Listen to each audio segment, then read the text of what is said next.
Hey guys, thank you for tuning in. I'm sitting here in Central Park and just doing some studying. And anyway, I do have my shirt off, so if you see a little skin, don't freak out. Yah has been showing me the continuing verses of the word that I posted this morning, okay? Now look, I know a lot of people might not want to hear this and don't receive it, but I just beg you that to stay in the word, because this stuff isn't our Bibles, okay? I know I'm in the book of 2nd Baruch, but this stuff isn't our Bibles, and I want to lead you to John 16 it's all over our Bibles in the books of the prophets, but John 16, Yeshua kind of summarizes it, and where God's wrath is going to be coming, and the Joel 2 army, and we need the blood of the Lamb on our doorposts, that kind of stuff. And the scriptures say that parts of us will be scattered. We might even be taken into captivity and be scattered. I don't know. This is what the scriptures lead to say. I'm not just going off one book. It's all over our Bibles, guys. It's everywhere. I can't even keep track of the cross references of us going into captivity. But in John 16, if you read John 16, you'll see that around the time of the death of the Messiah, we will be taken into captivity. He will be abandoned and all that stuff. But fear not, because he overcame the world. We see that in John 16. So continuing, we get into that. Okay, I'm going to leave in the description box below, hopefully a PDF of what I'm talking about. And actually, you know what? I can make a PDF of my Bible, and you'll have all my cross references and all that kind of stuff. So some of us, we might be going into captivity, and this is a shadow of in the book of 2nd Baruch, when Jeremiah and Baruch, when Jerusalem was sieged.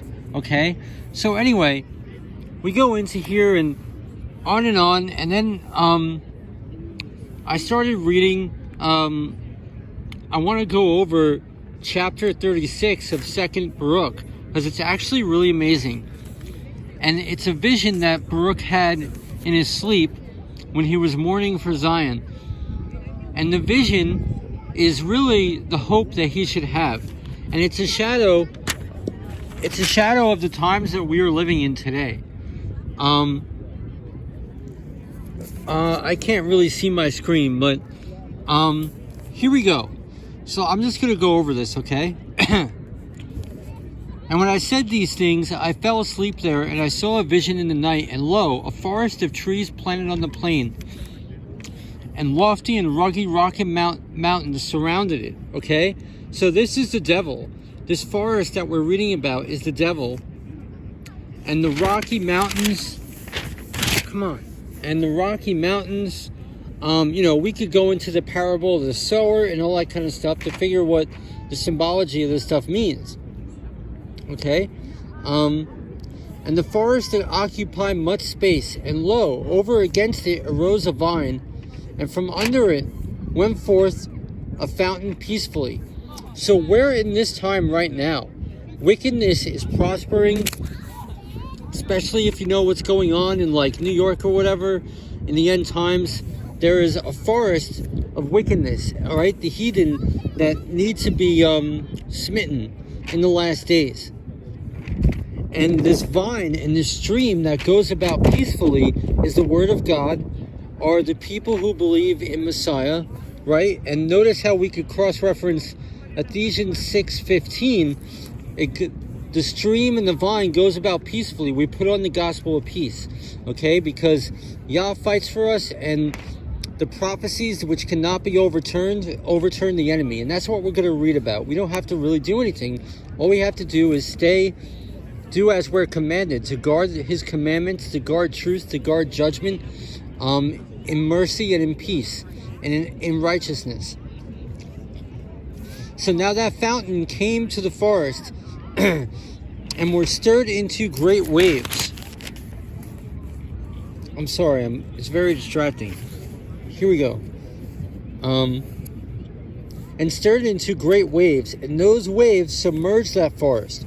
Okay, this takes us into the prophecies of Daniel 9:26, and I will leave a picture in the PDF of all my cross references for that, because there is a prophecy of we might experience a flood, okay, which the wicked will do onto the children of Israel when they are gathered, but they will fall into their own trap. Okay? And suddenly they rooted out the greater part of that forest. That's what we're reading about right now. Daniel 9:26, the end of them will be as a flood.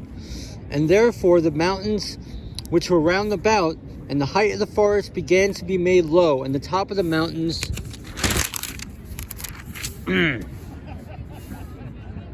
were made low, and that fountain prevailed greatly, so that it left nothing of that great forest, save one cedar. Okay?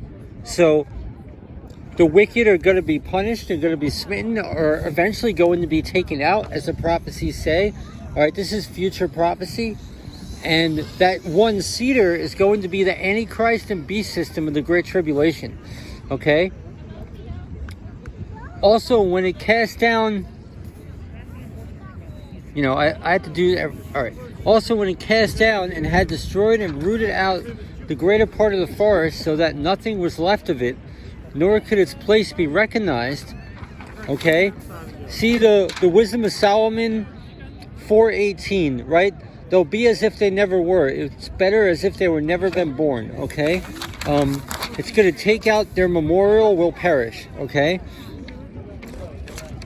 Then that vine began with the fountain in peace, in great tranquility. I don't necessarily understand this part of the prophecies, but this is going to be in the Great Tribulation, I believe, when it first starts. Maybe we'll be raptured up into heaven, at least those who are here, right? Now, I'm pre and post-trib and mid-trib rapture. Those are my beliefs. And it came to the place which was not far from that cedar, and they brought that cedar which had been cast down. All right, so here's where it gets interesting. And I beheld, I'm sorry, every time I'm on a roll, I have to distract myself. Okay, so I know I'm hard to follow, I'm sorry. And I beheld, and lo, that vine opened its mouth and spoke and said to that cedar, are you that cedar which has left the forest of wickedness, and by which means wickedness persisted? All right, we could read about this in the Apocalypse of Elijah, the Ascension of Isaiah. This is talking about the Antichrist. And those who are saved during the Great Tribulation, who are new to the kingdom, will be deceived by the Antichrist. But they will realize that he is a liar. This is what the Apocalypse of Elijah tells us. The Ascension of Isaiah gets into this stuff as well. Come on. Nothing works out for me. Okay. Okay, now I could do this without being distracted. So that's what we're talking about here. It's really interesting. And if you keep conquering that which was not yours, and that which was yours, you did never show compassion, and did never keep extending your power over those who were far from you, and those who drew nigh unto you, you did hold fast in the toils of your wickedness. And you did uplift yourself always as one that cannot be rooted out. Okay, so we're talking about the Antichrist here. But now your time is spent and your hour is come. Do also therefore depart, O cedar. That's the Antichrist, after that forest, which departed before you, and became dust with it. And let your ashes be mingled together. And now here we go. Now we get into what happens after we die. That time of perdition we go into before the white throne judgment. And this is what is proclaimed for the Antichrist and the beast system. Now recline in anguish and rest in torment till your last time come in, which you will come again and be tormented some more. Really amazing, guys. Really amazing. So I know I'm hard to follow. I apologize, but I just wanted to share this revelation. I will make a PDF and leave it in the description box below. Okay, thanks for tuning in.